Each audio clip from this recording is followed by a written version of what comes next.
aso, di ba? May mga aso. No?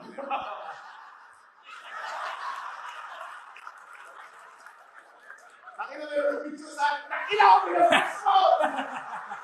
Kita-kita ako. Ano ba yun? Naglalak ba yung vagina ng aso? Bakit ba? Baka siguro parang managutan niya yung papi. Nakatawa lang yung expression ng mga aso pag gano'n eh. Parang, alam mo kung sino yung babae. Yung babae yung ano eh. Aki ka na. Yung lalaki. Ako alam ko kung sino yung babae. Hindi ko kailangan. Ano may tsura ng... Wala silang dito. Oo nga. Eh, kayo, alam niyo? Pero tingnan mo yung physics nun ha. Kasi ganito sila mag-sex eh. Oo. So gumanon ba yung lalaki? Oo nga, no? Diba? Oo, kasi nag-back to back sila. Uy! Diba? May scientist pa naman yung alam yun eh. Parang, okay, alis na ako. Tapos parang sabi ng babae, not too fast.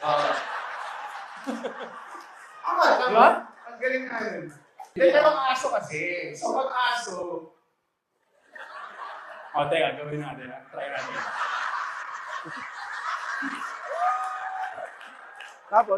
tapos. Pag umikot ako, bali eh. Bali yung titi ko eh. So, kailangan talaga ganun eh.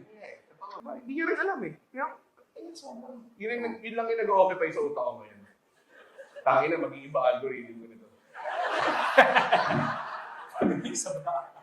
Kasi pag hindi ko na-solve to, diretso Google to. Diba? Dog sex, why attach?